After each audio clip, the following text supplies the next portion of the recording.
This is episode number 182 of the Life, Strength, and Health podcast. I'm Kim, and I'm joined with Jamal. Greetings, everyone. And peace and blessings. Yes, and thank you for joining us this week. This is part 3 of our 3-part series with Chris Jackson on understanding COVID-19. Part 1 was laying the foundation with Chris regarding what is a virus, what is COVID-19, really the background information about the virus. In part 2, we dove into common myths that are floating around out there, whether they were valid, whether they weren't, was there a half-truth? That was very informative. And then part 3, we're going to continue on with addressing some common questions and concerns of COVID-19, and most importantly, how to properly protect yourself and your family against COVID-19, especially if you are still leaving the house, if you're going to work, if you have to go to the grocery store or what have you. How can you properly protect yourself and your family from COVID-19? And that's what we'll be diving into in part 3.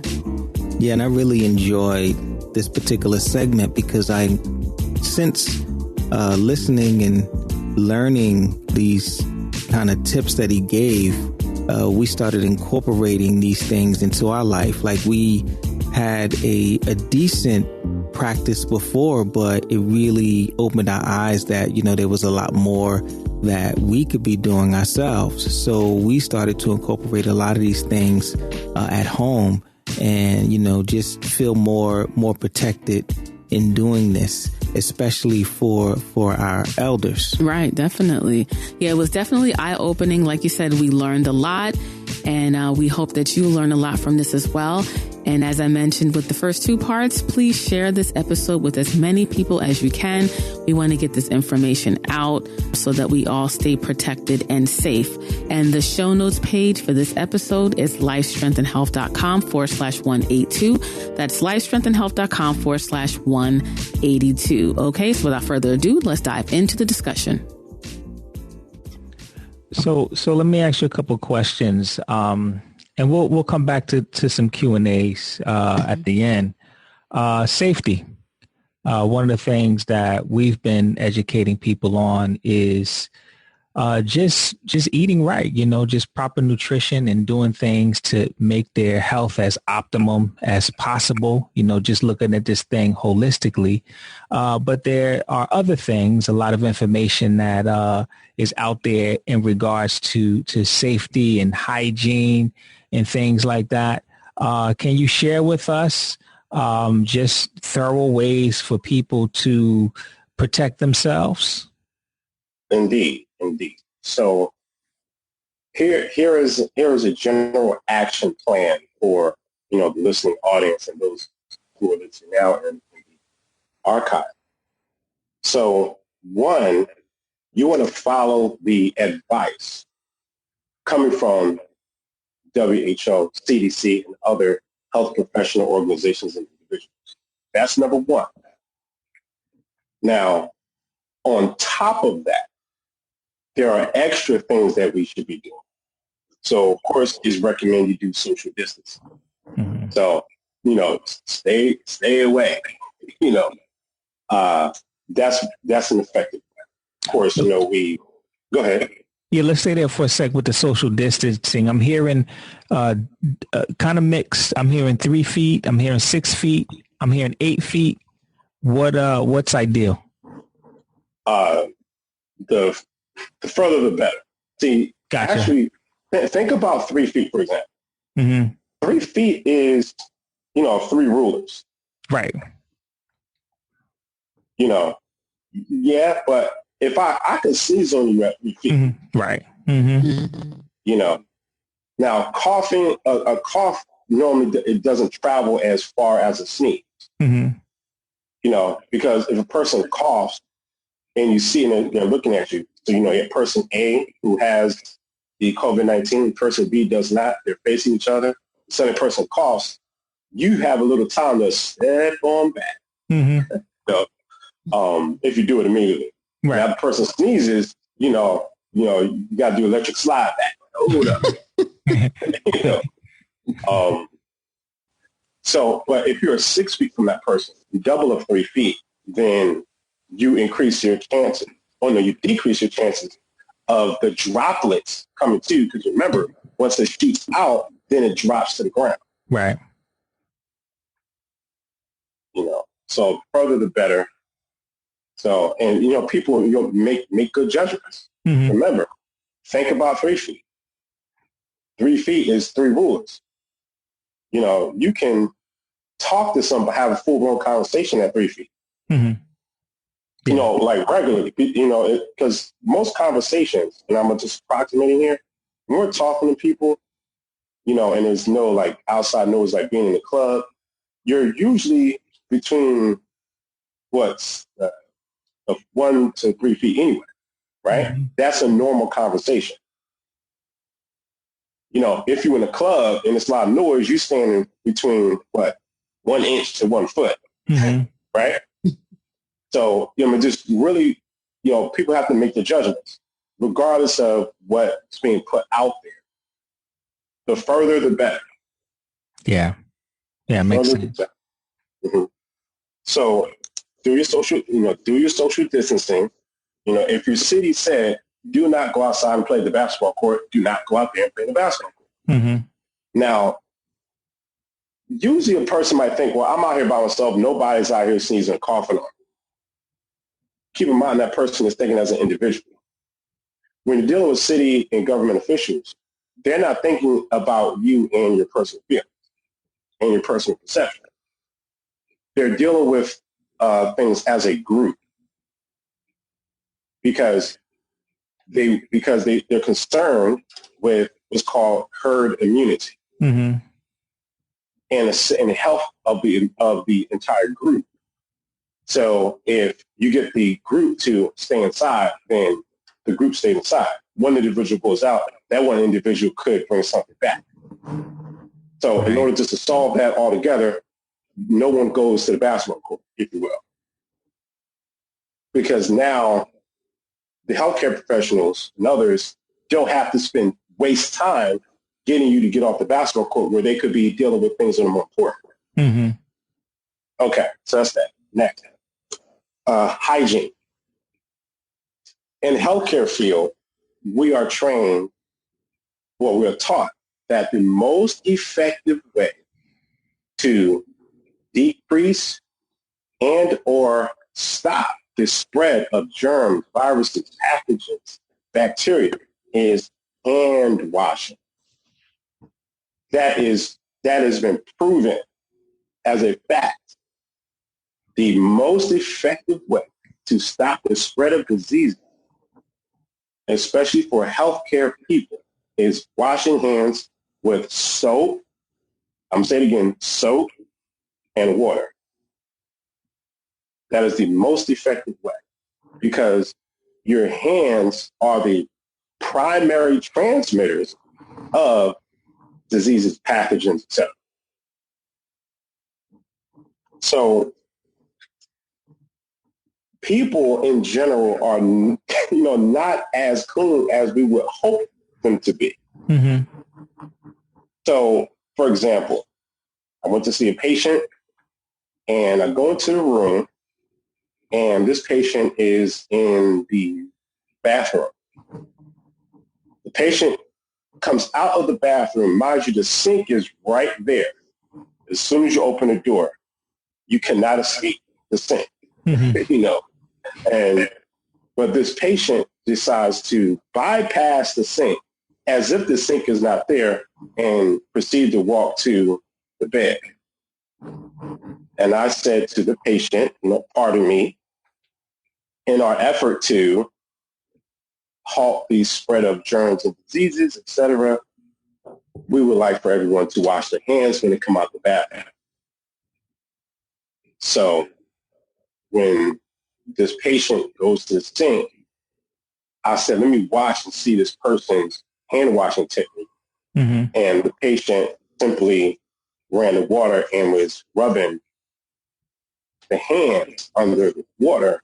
So I proceeded to train the patient on how to do proper hand washing. Proper hand washing is lather your hands with soap and you wet it and then you vigorously scrub. See, many people, they'll just rub their hands together, put a little soap in there, water, rinse off. Not realizing that the rigorous and brisk rubbing is what removes germs and pathogens, which will include viruses and bacteria. So I said to the patient, open your fingers. Open your fingers, go between your fingers, both sides, get your palms. And then you want to, let's say, take your thumb, put it into the opposite hand, and twist. Twist, I like to call it twist scrub. Do that on both sides. Do the top of your hands. Now, I like to take it to another level. I wash all the way up to my wrist. Mm-hmm. From my wrist up to my forearm, even sometimes up to where my elbow is. So that's what I had the patient. And we are trained to do this when we're in the OR room or the operating room, in which I have experience in the operating room as well. But it is a excellent practice to do on a daily basis. And if you want to go to another level, you can put more soap in the palm of your hand and, in a sense, scratch with your opposite hand to get the soap under your fingernails. Do that on both sides. And then, scrub rigorously, take the nails of your opposite fingers and get them under your nails. Get that dirt, get the germs and pathogens that are under your nails. Because you might have COVID-19, COVID virus under your fingernails. Mm-hmm. Because again, it only takes one time. It only takes one time, one entrance from where you least expected it or never even thought about it. What I would like to do is actually look at the statistics of healthcare providers who are on watch or who actually have COVID-19. Because we're rigorously doing these things which prevent it. Mm-hmm. But if we have more people who are following these steps, then we can help stop the spread. In regards to hand washing, I know this seems basic, but it's really not, because a lot of people aren't doing it the right way. What is your recommended amount of time that a person should spend washing their hands? All right, so two things: the recommended time of washing hands, and then the frequency throughout the day. Mm-hmm. So the recommended time, minimum 20 seconds. Minimum 20 seconds.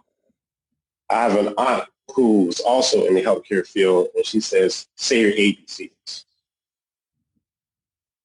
during that time. So that's at minimum. But when you do wash your hands or your hands and your arms, then, you need to get all those crevices. Mm-hmm. Now, that may seem like a lot, but the more you do it, the more the custom you get to doing it, and it should become second nature. So now, how many times throughout the day? You should do that every time you re-enter your home. Mm-hmm. Every time you re-enter your home, that's what you should be doing. That's what we should be doing anyway. But given this time, I think now we have to put more attention to it. Yeah. And to the comment about, like a lot of people don't really know how to wash their hands. See, this is why I think it's happening. It's not that people aren't aware that they should wash their hands, because it seems really simplistic. It's, do you know it by habit? Mm-hmm. It's really about habits, whether more so than if you know to wash your hands or not. So it's really getting people into the habit of it. Yeah. Mm-hmm. I was looking at it was a study on hand washing, and they were showing diagrams, and they would use the UV lighting to show like how hands looked after washing them after specific amounts of time. So they showed, 5 seconds, 10 seconds, 15, and it went all the way up to, I believe, 40 seconds. And at 20 seconds, and I know this is all based on how thorough a person washes their hands as well, but what it showed was that the longer a person washed, the more clean their hands were under the UV. Like even at 20 seconds, when they showed the 30-second one, even though it wasn't like a huge difference, it still was a difference. Like it was still cleaner at 30 seconds. And then when it got to 40 seconds, it looked like it was about the same, compared to the 30. Just, I thought that was just an interesting thing to share. Yeah, and think about this. Remember that your skin has pores. So you can have, germs and pathogens in the crevices of your pores. Mm-hmm. And this, speaks to what you've observed in the video. See, the more you scrub, and you want to scrub, like put the pressure on your hand. Mm-hmm. Because by putting pressure on your hands, that means you're pushing the soap and water further into the crevices of those pores. Mm-hmm. You see what I'm saying? And that's why it's important to scrub your hands, rub them, like move, like you want to move your skin around, like think about, a lot of dirt being on there, how rigorously. Think about if you have like car oil, you have car oil on your hand, then, you have to get that special soap that has some grains in it, right? Because it has to get to the crevices and the pores. Right. So that's why the more you scrub it, as you described accurately, it becomes cleaner because you increase your chances of getting to those pores. Mm-hmm. So when the listening audience said, think about that. You have pores in your hands, it's your skin. You can't just run the water on there. This may not do much because throughout the day, your skin is also secreting oils. And we know that oils are resistant to water.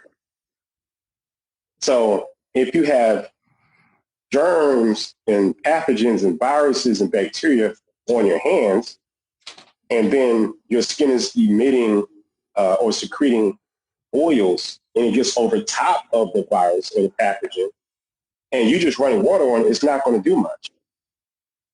You got to put soap on there and scrub rigorous. Mm-hmm. And then hopefully we can. I do want to talk about soap as well. Yes. And why soap is important. See, soap, because of its chemistry, the soap it pries into the viral coating. Because remember, a virus has a coat around it. That's in part made of say proteins and fats, depending on the virus.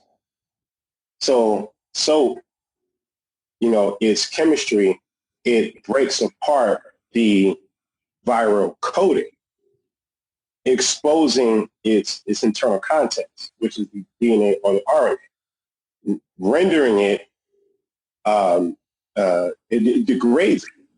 And what you running it underwater, once you degrade it with the soap, the water washes it down. And its insides are exposed and it's ineffective. Mm-hmm. So that's why soap is so important, because of its chemistry.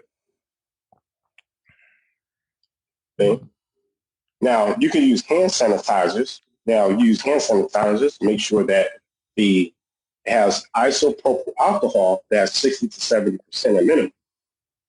But typically that's, the range you want, 60 to 70%, because that's what will kill the virus or render or denature or render it ineffective. Mm-hmm. And then once at your first opportunity, you want to do your hand washing with the soap. Mm-hmm. You don't want to do these things in isolation. So you want to follow the recommendations of the CDC, WHO. Again, this is not a plug for them. It's just a popular medium that you can get this information. Mm-hmm. In addition to doing these other things. Now, as far as cleaners are concerned, bleach will definitely kill virus, off of surfaces. But you can also do soap. Even if you do soap and water on a surface, it'll still have the same effect on the virus.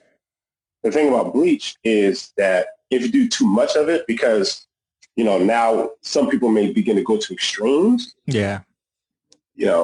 Too much of the bleach can cause respiratory issues.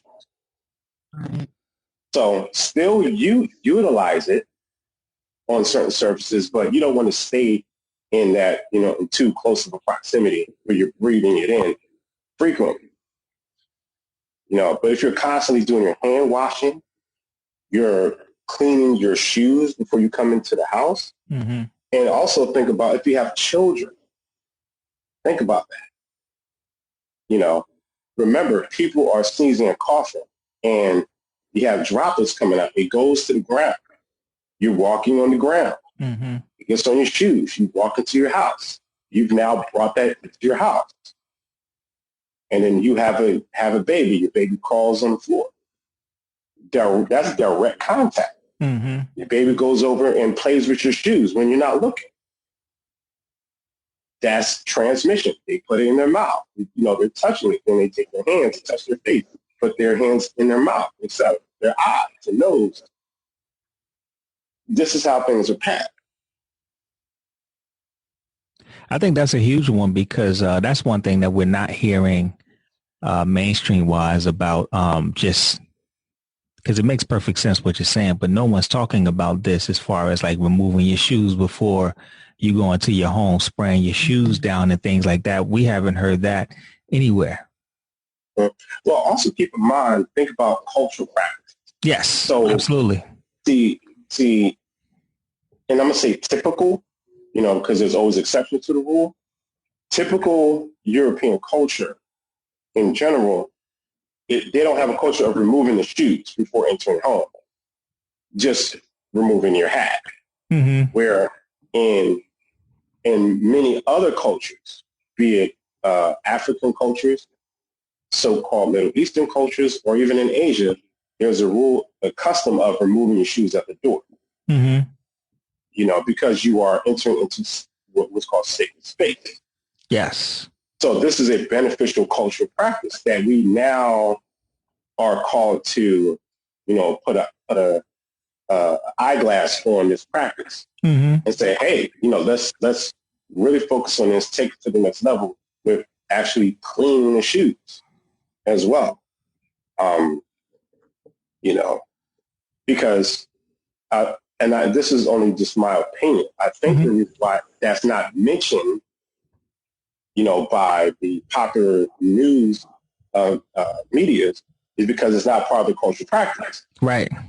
Yeah. To remove the shoes at the door. Mm-hmm.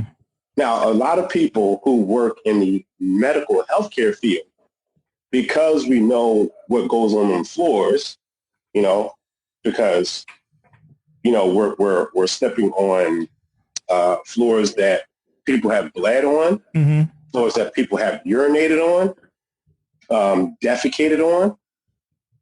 See, because remember, coronavirus, it can also come out in your in the feces as well. Mm. Because remember, feces is of course waste, but it includes cellular waste as well. Mm-hmm. Which lots of bacteria, viruses, all that stuff comes out. Be they active or inactive. And we're stepping on these kinds of things. In the hospital. So if you have a conversation with a nurse or a CNA or anyone from the hospital, they'll tell you, yeah, them floors is nasty. Now, granted, we spend a lot of time cleaning those floors.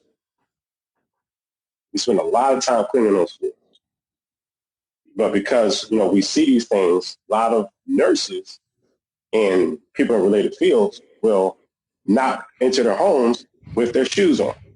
Some of them will remove their scrubs and clothes before they go into the house. Yeah. So you can incorporate those types of things like when you walk your home. So one, if you feel so inclined to, if you want to remove your clothes because you say somebody coughed or sneezed and you were able to protect yourself, get to your house, take your shoes off, clean your shoes, especially the bottom and the sides and the top with a disinfectant. If you take your clothes off, I'll say put it into a plastic bag. And you could either, if you put it into the hamper, put it at the bottom of the hamper. Here's another thing that you could do if you are so inclined. You could spray your clothes with disinfectant and then put it into the bag. So hold it out, spray it, disinfectant, close the bag up, put it at the bottom of your hamper where, let's say, children can't get to, or put at the bottom, put other things on top of it, because what you always want to do is contain germs and pathogens. And that's one way you can do it. Go to the next level. You want to increase your chances of survival on every single level and just create newer habits. Another thing that you could do is think about everything that you touch, the keyboard, different surfaces. Something that we don't really look at is your keys. When's the last time you washed your key or disinfected your keys? See? So we wash our hands and then grab our keys. Right. So what I do is, for the past few days, I said to myself, man, keys are dirty. So my fiance and I spray our keys with disinfectant. Yeah. And then hang it back up. That's a good point with the keys, because I don't think people are paying attention to that. I've been being more mindful of my phone and actually disinfecting my phone.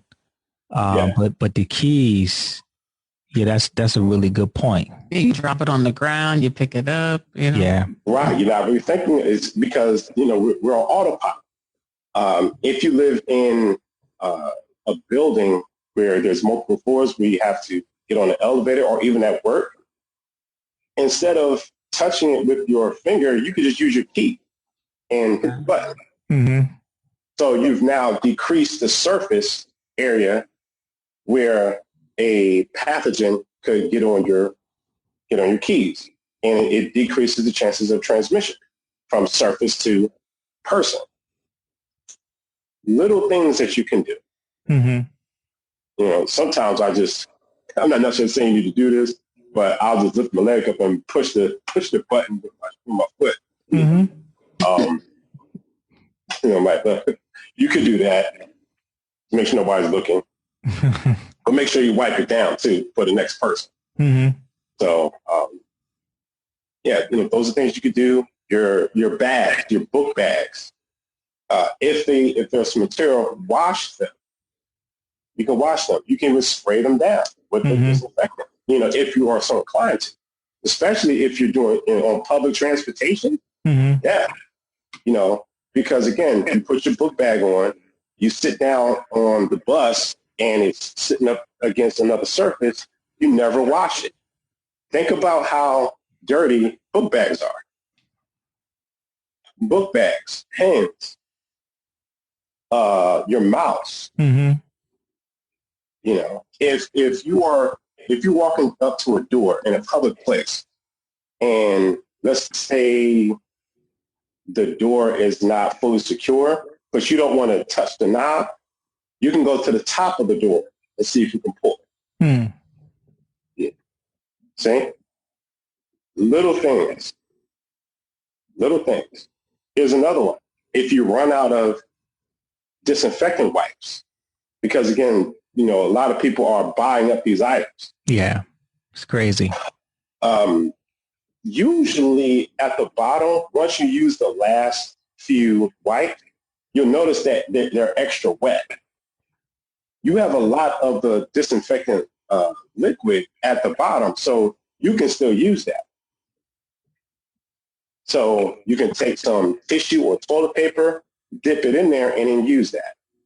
So that'll help increase the lifetime of the usage of the disinfectant, because you'll still have some liquid at the bottom left.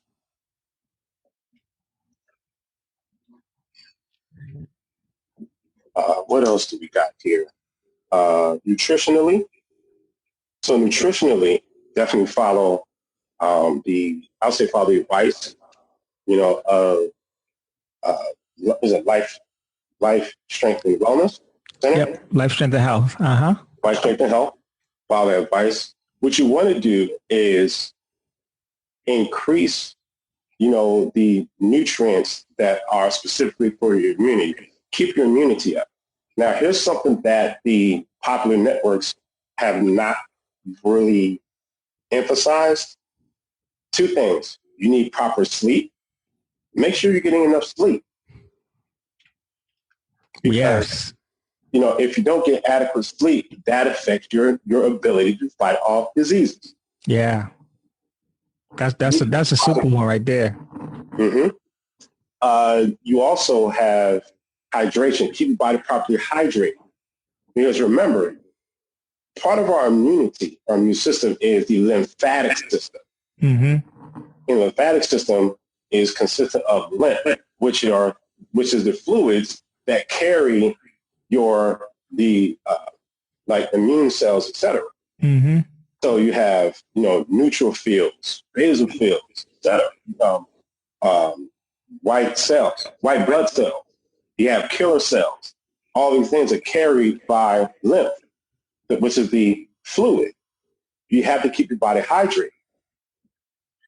You will want to, even though we're in the house, you want to still exercise, mm-hmm. which, I have to increase my exercise as well.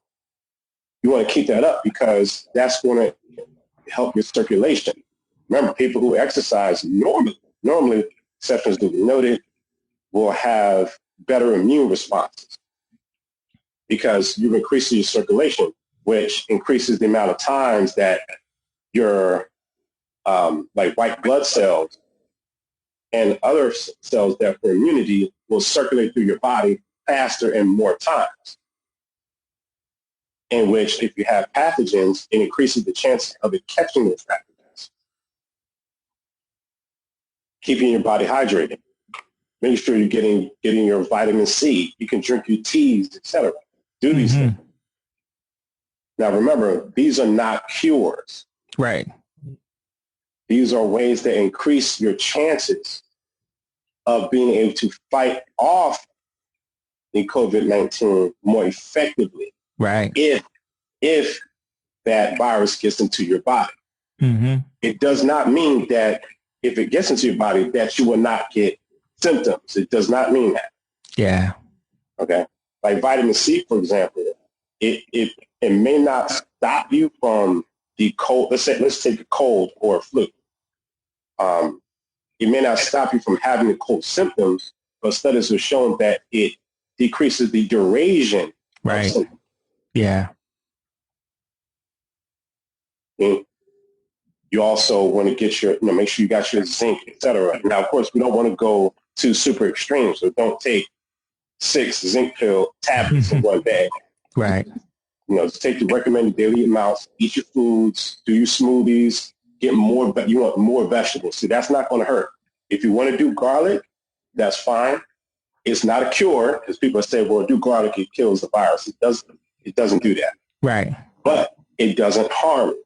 It's not going to hurt you to do garlic. Because with many of these claims, I would say there's 2 types of incorrect claims. There's a harmful incorrect claim and there's a harmless incorrect claim. Mm-hmm. So harmless incorrect claims would be, well, garlic cures this virus. So you start taking more garlic, you put it into your salads, you're sauteing with your vegetables, you're getting garlic pills or tablets, etc., or capsules. Okay, it's not going to hurt you, but what you think is going to do to the degree that you think is not what's happening. Right. It's helping your immunity to fight it off if it happens, but it doesn't cure it. It doesn't kill it.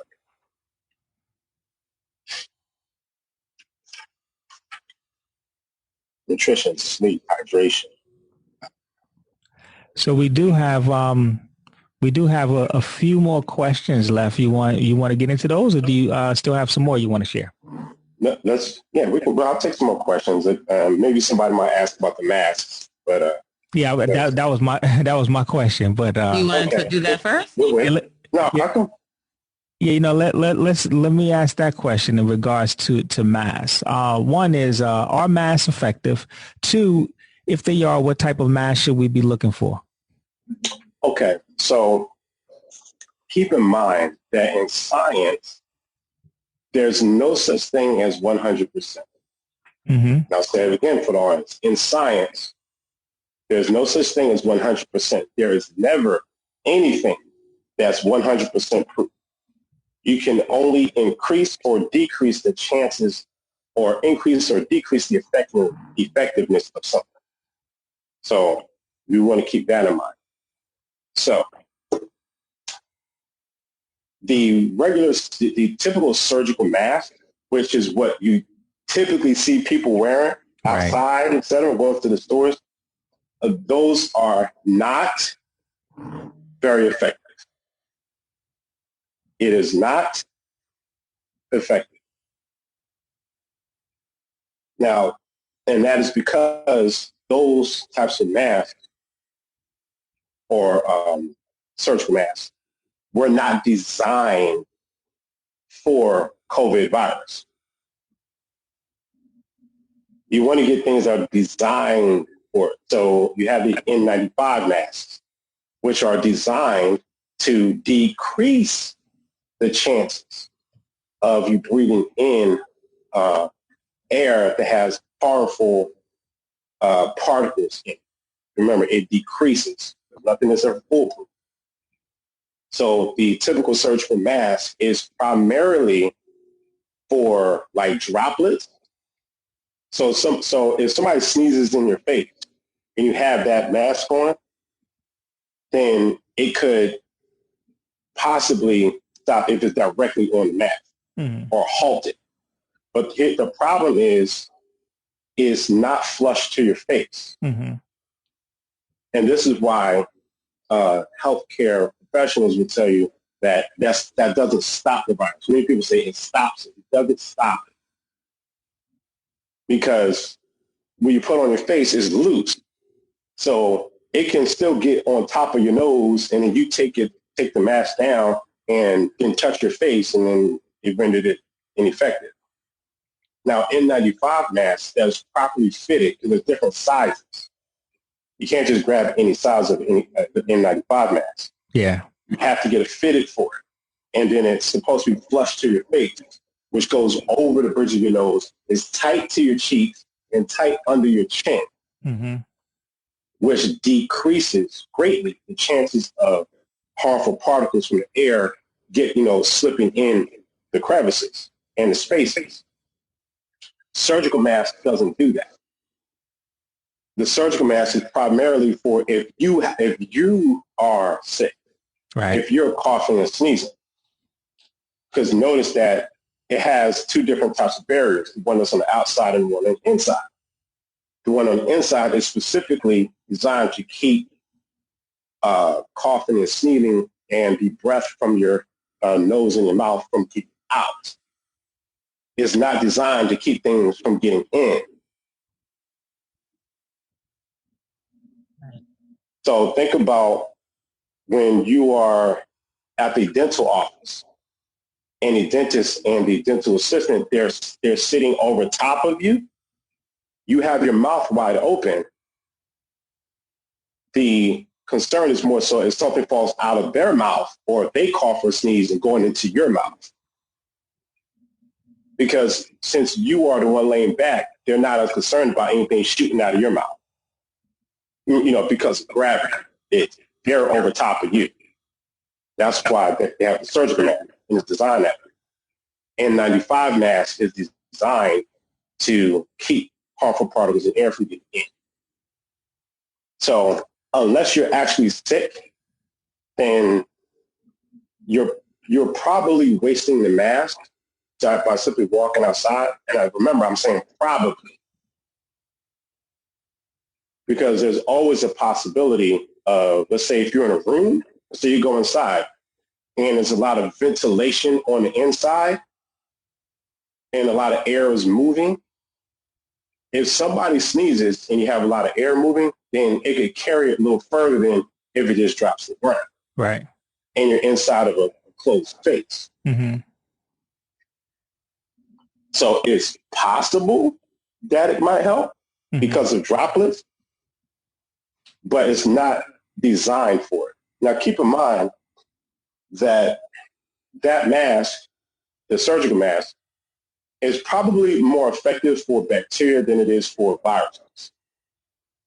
Because a typical virus is a lot smaller nanometers than bacteria.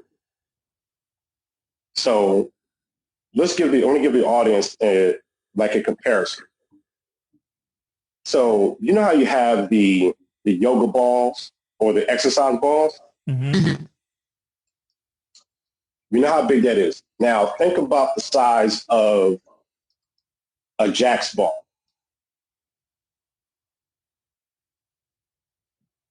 Everybody with me? Yes. Okay. So the size of a exercise ball, that would be like a bacteria. A virus would be more like a Jack's ball. Okay. Or it might be like a grain of rice. Mm. So you have the mask on, and the fibers, the cross fibers of the mask, of the surgical mask, it might catch a bacteria, but it might not catch that grain of rice size in comparison virus from getting in. Okay. Okay. Yeah, got you on that. So before we get into the rest of the questions and answers, I just want to quickly just kind of say what came back for the polls. So the question was, how confident do you feel about the information coming from our major sources of information? 18% of you are very confident. 45% are confident, and 36% not so confident. So I just wanted to put that out. We did that poll at the very beginning of this. Hopefully, by the end, we will help you to feel more confident in the information that you have overall. So, Kim, you want to get into the next question? Yeah. And I think some of these were already answered, but okay. One was the effectiveness of bleach used as a disinfectant cleaner. Yeah, he answered that on this virus, right? Okay. Yeah. And let's see. Okay. Well, let me reiterate, if you don't mind. So, sure. Disinfectant cleaner. So remember, it has to be antiviral or viricide. It needs to say that. Mm-hmm. Gotcha. So not just antibacterial hand wipes. Gotcha.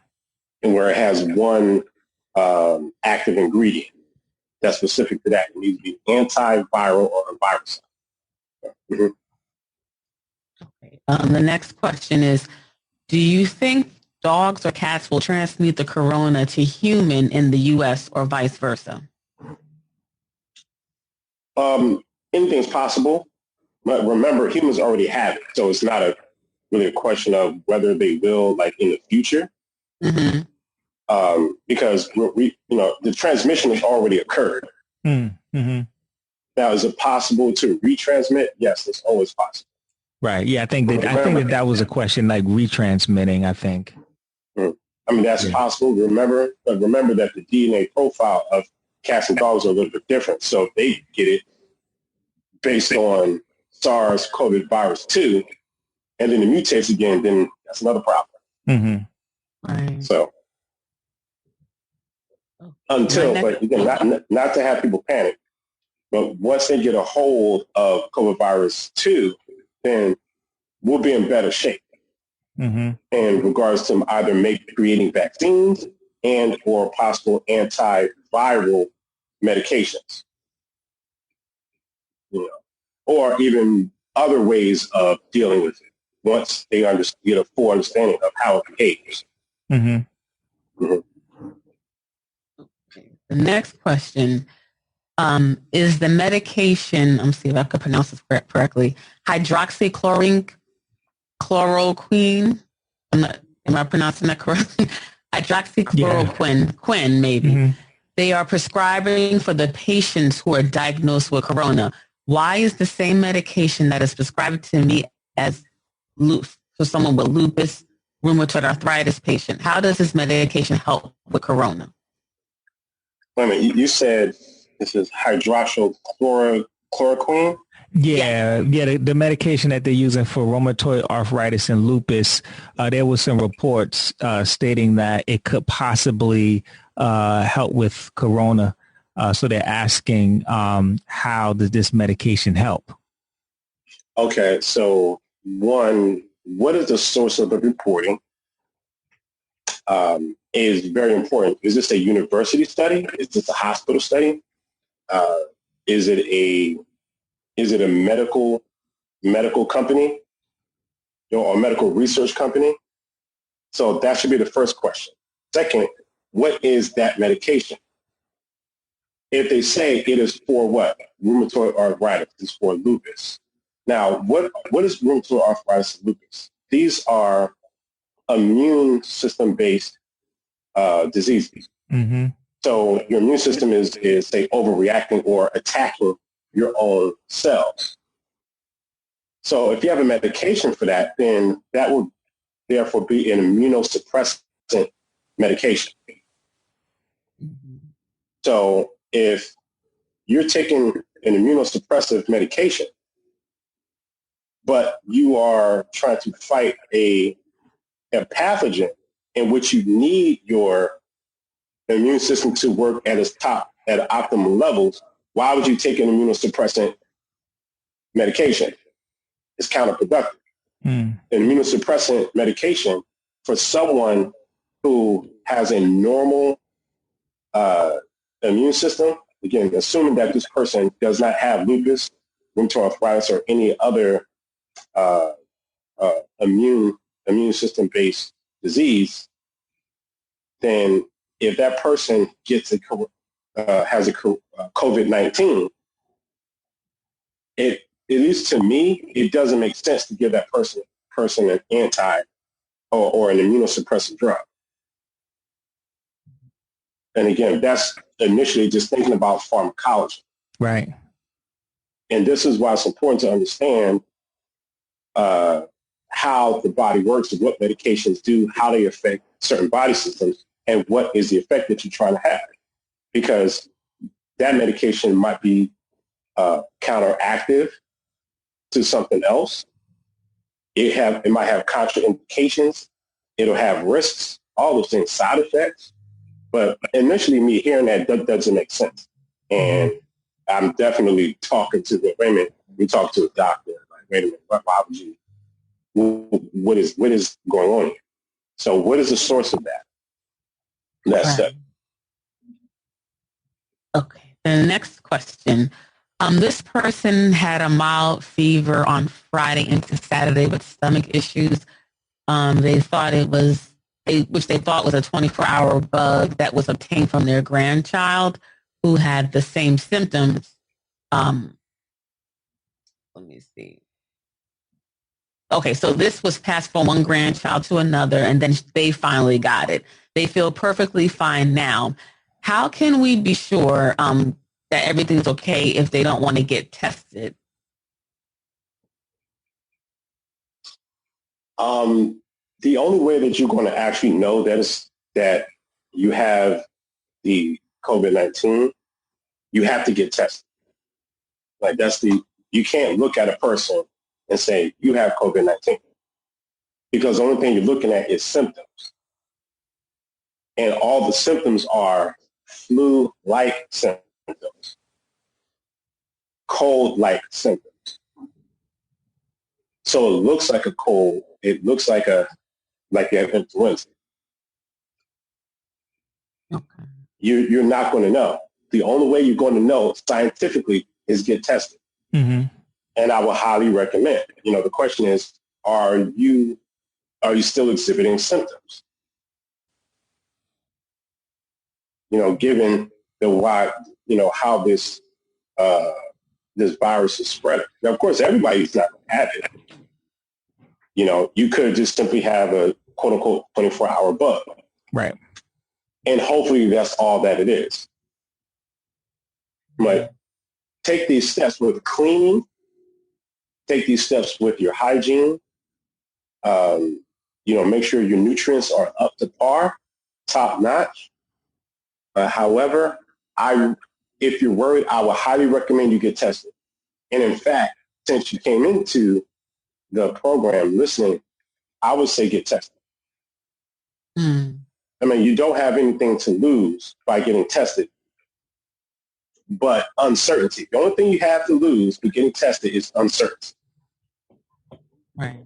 I have a cousin who just got out of isolation. I talked to her this morning, and she was home. And she went and got tested at the hospital, and she came back negative, which is why she's home. So now she knows, at least from the point she went in to the point she went out, that she is negative for COVID-19.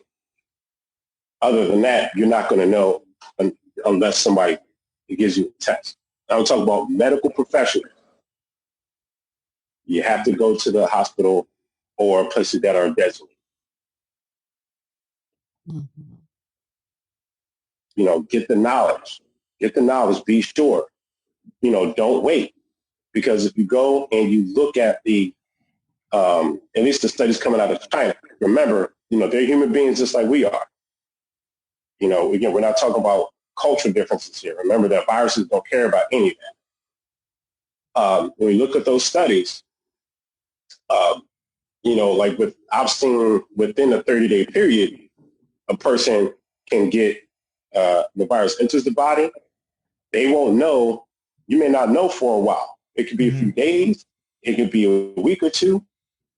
And then you can get symptoms. They can be mild, but if they get critical, it can go critical really quickly. Go get tested. Get tested. Okay, my next question is from Majudi. Question. I watched the governor's press conference. He keeps talking about testing. He is also saying with more testing, we will have more confirmed cases. But why isn't there any discussion about those who have recovered, are recovering, or unscathed? That I don't know why that may not be the front of the conversation. I think because of the timing, most of us healthcare professionals, we're more worried about, catching the people who have the symptoms. That's where most of the energy is going at this point. Most of the energy is going at this point. Remember that the people, like the mayor, et cetera, those are politicians. Mm-hmm. They're politicians. They're not healthcare professionals. So, I mean, that's really the best thing I could say on that, because, I can't say why, a politician decides not to say something. And sometimes it's not usually a conspiracy or anything like that. And not saying that our brother is implying that. But, we do have, may have some people who may think that way. But I'd say it's a simple search. Let's look at the statistics of people who have recovered. More people recover than actually have fatalities.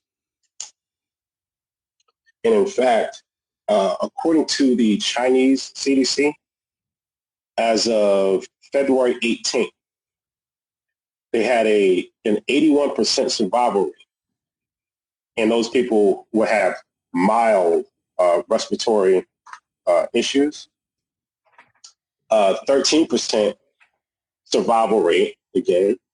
They'll have severe illness. And you have 2.3% would have fatality. However, 7 to 8% of people who contracted it got it through contact with others.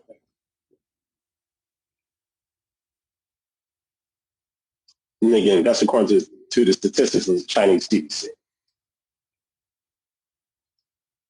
Okay.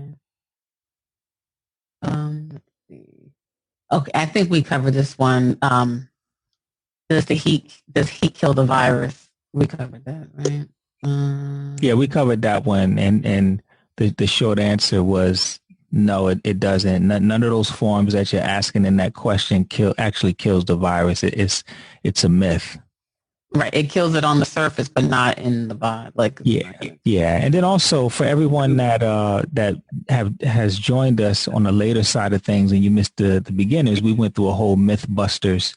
And after this webinar, we're going to provide the replay, and we'll be kind of sending that out throughout the week for people that missed it. So you can go back and watch it from the beginning and get all of that information. And we're also going to turn this into a podcast that will be airing on our podcast show. Okay, the next and just a point of clarity on the heat. Mm-hmm. So again, surface heat, like through a dryer or something, that's not going to do it. Even though your body will heat up in regards to having a fever, but if it's in your body, it is your immune cells that will specifically kill it. Your immune cells will get it. If, and hopefully it doesn't enter your body. Right. Because your fever, that's simply, that's the typical response. You know, and that's the response you want. That means your body's working right. So, and stay hydrated. But, all right, I'll go for the next question. Okay, this was covered as far as animals. Can animals get it on a farm or pets? That was the question. Yes. Let's see. Oh, this one we answered too. Should a person with the underlying issue, like a health issue, wear a surgical mask if they have to go to the grocery store? That would be recommended. You know, especially if that person's coughing and sneezing. Yes. Okay. Let's see. Oh, for those of us having to go out for essential food shopping, what practical steps and precautions can we take? And we covered that. I love that question. I love it. So when you go out and you go into the store, you want to be vigilant. Be mindful of course, what you touch. You know, relax while you're doing it. You know, don't stress. Don't panic. If you decide to take gloves and you have it in your pocket, I would take multiple gloves. Because if you go into the store, you have one pair on, you're touching everything. You know, usually probably not going to touch the door because most grocery stores are sliding doors. You go in, you pick up the basket. You're touching your food. You're touching the boxes. Put it in your basket. You know, you go up to the front. The food and the products are put onto the conveyor belt, which is a cesspool of germs and pathogens. Now they're starting to disinfect it now, which I'm happy about. We should have been doing it, but and then it's put into the bags, etc. You still have your gloves on. You go into the car, you put your hand on the steering wheel. You go into the house, you take your gloves off and get to the house. You wash your hands. You essentially really didn't do anything. Any germs, see, you just didn't get it directly on your hands, but you got on gloves. Now, here's a practice we do in the hospital. When you enter into a patient's room, right at the beginning, you're supposed to put the disinfectant on your hands, clean your hands. Your hands, I'll go to my wrist, and that's when I do it really quick. Let it air dry. You don your glove, meaning you put on the glove. Then you go in and you do your procedures. When you leave as you're leaving, you take your gloves off. Of course, you say pinch. You don't grab the very bottom of the glove. So you pinch, let's say like 1 inch from the bottom, you pinch it because you don't want to touch your wrist. You pinch the glove, you pull it up so that it goes outside in, outside in. And then you take your thumb and you put it under the other glove and you pull it off, being mindful not to touch the outside of the glove. And then you ball it up. So that way the inside of the glove is exposed on the outside now. Then you put it into the disposal, and then you either put the hand sanitizer on your hands or you go to the sink and wash your hands with soap and water. Think about that procedure. Let me give you another one, another example, and then we'll get back to what happens when you go into the store. Sometimes if we are taking care of a patient, we have to clean the patient, what I'll do is I'll put on 2 different size gloves.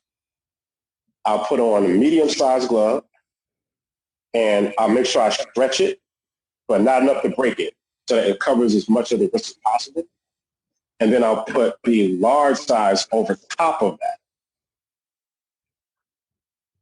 And if I know it's going to be a job, then I'll put extra gloves in my pocket. Mm-hmm. You know, like in my left, I'll put the mediums, then my right, I'll put the large. So if I have too much like waste, bodily fluids and waste on the glove, I can take the glove off using that same procedure that I just described, discard that, and I still have one glove. Mm-hmm. And then, which are still clean, and I can put gloves over top of it. Or if I'm almost done, I could just use the gloves and have one, which are the mediums left. So that reduces my need to touch myself or touch anything else. And okay, so I can still use the medium that I still have on, or I can go to my pocket and put some more on, reducing me touching different surfaces. And then everything gets discarded as I leave. So that's why when you go to a hospital or another medical facility, you have boxes of gloves. Typically, there's like 250 gloves in it, because you're always taking them, you're always donning and doffing or taking them on and off. So the same mentality you want to have when you enter into the store. So you have a pair of gloves on. Now you put 2 on if you want, but it's just an option. You can pick up the basket, say with one hand, and you can put your, if you have like disinfectant, I would say put disinfectant on your hand, your gloved hand.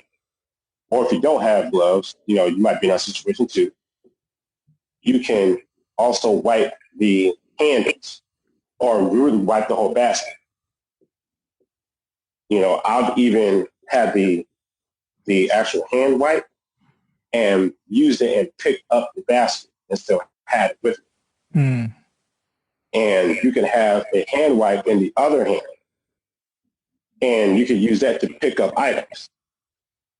So in you picking up items, you're still doing a process of disinfecting some type of way. That's an option. Don't touch your face, by the way. Don't touch your face when your hands are not clean. Especially like when you're out, don't touch your face. Don't touch your face, don't scratch your ears or your eyes. Again, do the social distancing as much as you can, when you go into the stores. But mostly it's the touching things. I've seen a cashier who had the gloves on. Now, this cashier protected herself, but she has on gloves for everything else.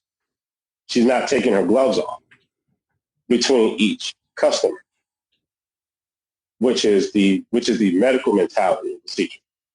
So she's not protecting nobody else, so she can still transmit. Mm. But of course, this cashier's training is not medical. Right. So this cashier is more likely not thinking in the same fashion. So I hope that helps somewhat. Make sure you have your like a little disinfectant gel or liquid with you. Keep it in your pocket. Put it on your hands right before you pick up the basket. Put it on your hand right before you pick up items.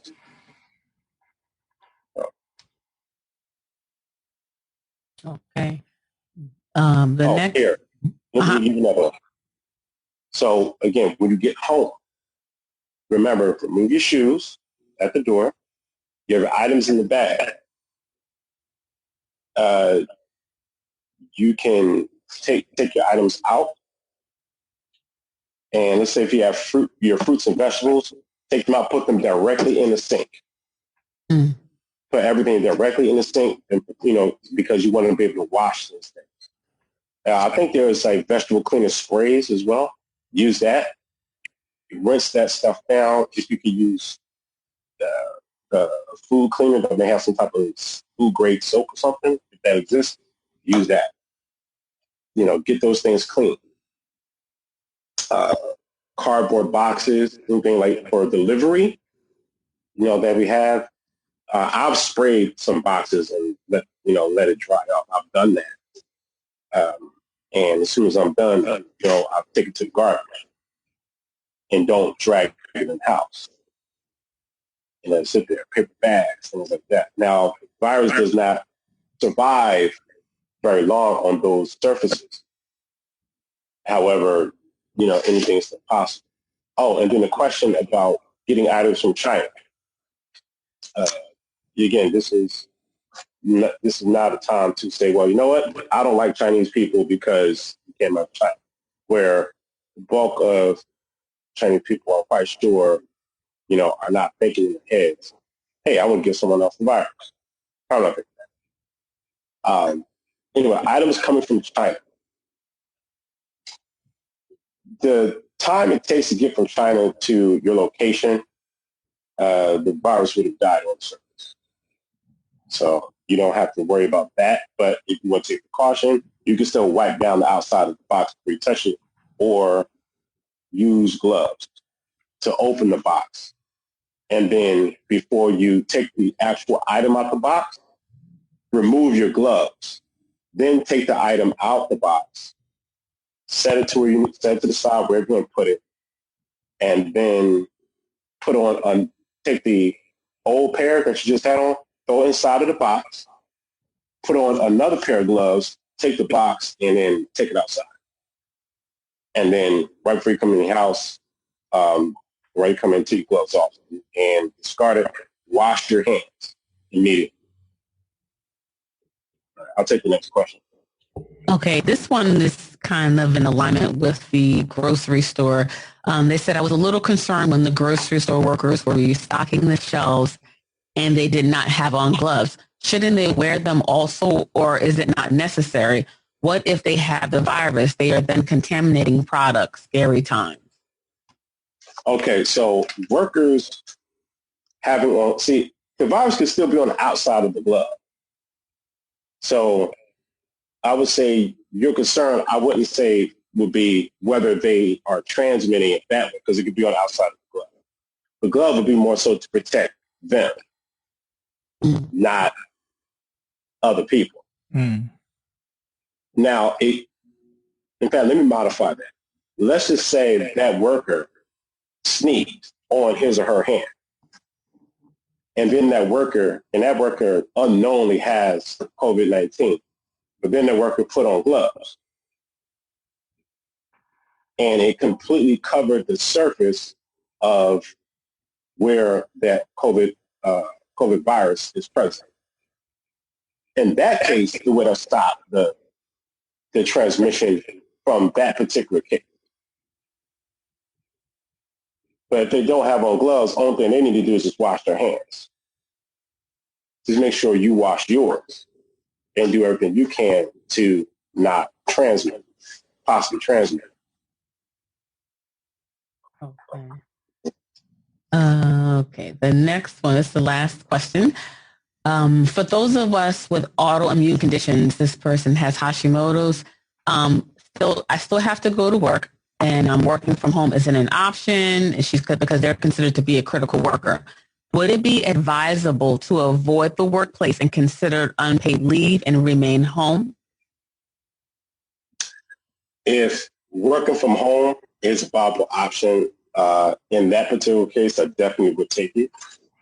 And remember that my suggestion should not replace your doctor's suggestion. So make sure you ask your doctor some questions about that, But again, if I was in that situation, I would see if I could work from home so that you are not compromised. Yeah, this person, they're not able to. Yeah, they're considered a critical worker, so they have to go in. Okay, yeah. Do everything to protect yourself. Make sure that you have, proper PPE, personal protective equipment, at all times. Make sure you have plenty of gloves. I would even say look at different videos by nurses and other healthcare professionals on PPE. So, right, PPE, personal protective equipment, and see what they're doing. What are their techniques? Learn as much as you can. I would even say practice inside of your home first. Practice in your home. Get into these habits. This person should definitely have a mask, right? I would say have a mask. The most effective one between the surgical and N95 is the N95 mask. Now, here's the thing with the N95 mask. It can get uncomfortable after a while. Mm-hmm. Because it's still holding in some air, so you still have to do your respirations. So, you're breathing in your own carbon dioxide. Mm-hmm. Of course, not a poisonous level, right? So where necessary, keep all the disinfecting surfaces. You're going to have to constantly do that. Just make a habit out of it. Have fun with it if you can. Mm-hmm. Have fun with it. Just look at this is the opportunity. This is the opportunity for what we call lobbying. Cleanliness. They say cleanliness is next to godliness. Constantly think about purity. Think about that opportunity. Optimize this thing for yourself.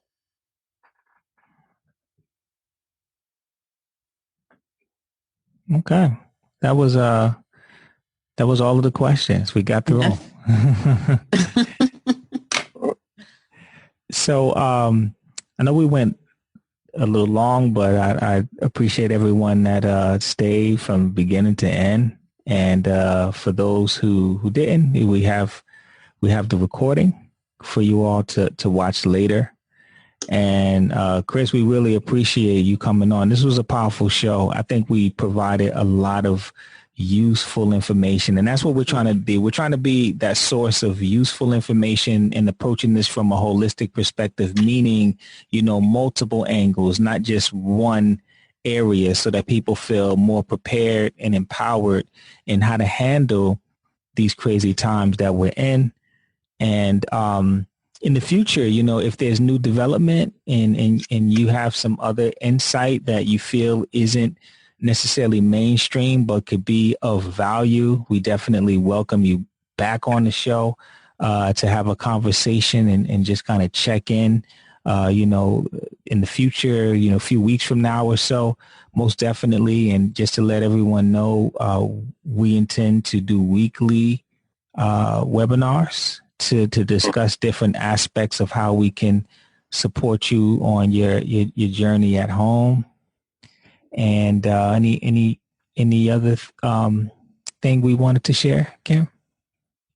No, that's all. Just this was a lot of information, so we're gonna send out the replay. We're gonna break it up into the podcast. So just keep re-listening to it, take good notes, and most importantly, implement the information so that we can keep ourselves and our families safe and get through this on the other side healthy, strong, and we can keep moving forward. Absolutely. And Chris, but before we let you go, is there you got any final thoughts? Yeah. So I'm going to share an experience that I had with a patient who was on watch for COVID-19 at that time. Which was about a week and a half, 2 weeks ago. And mind you, I don't know if this patient actually had it.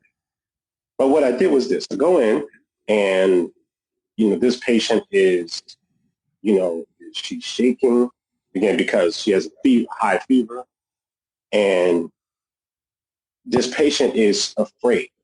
I can see in this patient's eyes fear. So I said to this patient, listen, you can empower yourself. And I was very careful not to say you're going to get through this because I don't know. Right. Because we have to be very careful about giving false hope. Mm-hmm. I said, you can empower yourself because your actions and how you interact with this thing, this situation, could be an inspiration for other people. And she asked me, well, what can I do? I said, you can do a lot while you're here. So I'm in isolation. This is not a prison for you. This is not a cage. You still have it. So I said, if you're still able to get up and move, you're still breathing, right? She said, yes. And I gave her the disinfectant wipes. I said, so you're coughing and sneezing. Every time you do, it shoots out into the air. Attack it. Go after it. So she started wiping down surfaces. I said, constantly do that. Constantly do that. I gave the patient some gloves. And I said, if you run out, tell the technicians or the nurse or the doctor, can you bring me a box of gloves? So that you can fight this thing too. You don't have to just lay there and feel like you're defeated. You are not defeated. You can do this. And that's what she started doing. Take charge. Everyone listening, take charge. Wipe down your floors with disinfectant wipe. Especially in the front area. Take charge of it. Mm-hmm. Take charge of what happens to you and your family. Everyone listening, if you are a healthcare professional, no matter which subsector, it is our responsibility because we have the inside knowledge of procedures of how to fight infections, of how to stop the spread of diseases, pathogens, etc. It is our responsibility to bring this knowledge, to bring this information to people who don't have that training. Don't be silent. Step up. Communicate with your friends and your colleagues who are in different places in the country. We need to be sharing. Right now, it's the time for us to share information. You might work in the hospital. You may have a healthcare provider who's into natural healing, who may not work there. You need to take your information and share it with him or her. Like, hey, let's work together. And then that natural health practitioner could say, hey, I'm really good with nutrition. And then you say, okay, well, give me talk to me. What do you know? Start sharing notes, sharing research. And we need to take charge of our communities. Because understand that in the Black community, we are, and I'm saying collectively, we either don't have as much information or we're not accessing it. And many of us may not have healthcare benefits because of our economic status. That doesn't mean we can't take charge. So those of us who have the information, have this, we need to bring it to the rest of our people, educate them, train them. Train people on how to wash hands because everybody does not do it in practice. They don't have that habit. Sit there and train the person, watch them. Like, no, do it like this. Show the person how to do it. And then charge that person. Now you go train someone else to do the exact same thing I taught you. Because keep in mind, if the virus spreads, guess what? Information spread. Mm-hmm. And we can get ahead of it. Take charge. Yes. Yeah. Thank you, brother. We appreciate you. Yeah. Thank you for joining us. Yeah. Thank you for having me. And it's my honor to be able to, and duty to share this with everyone else so that we can all be empowered. Yes. Mm-hmm.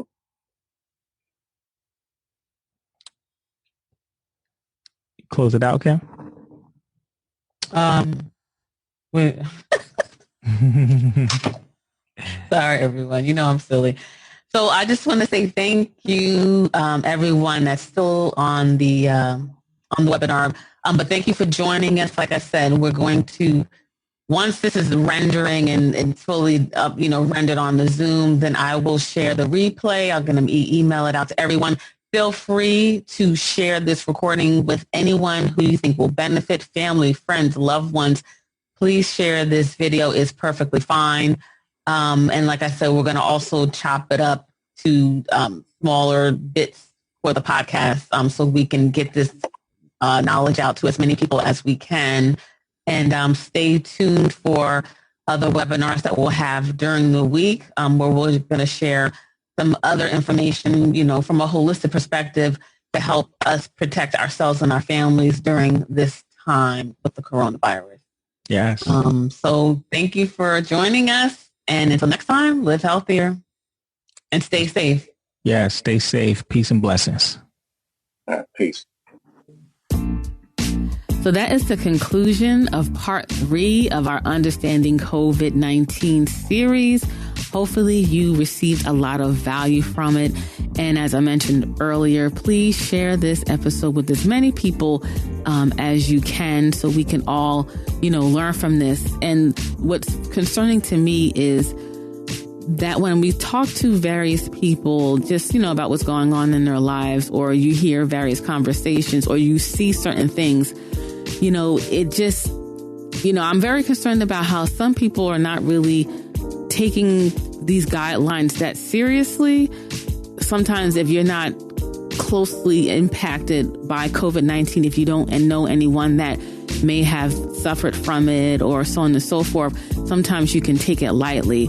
And you don't want to live in fear, but you want to have concern, and you want to live, you want to follow these protocols and protect yourself.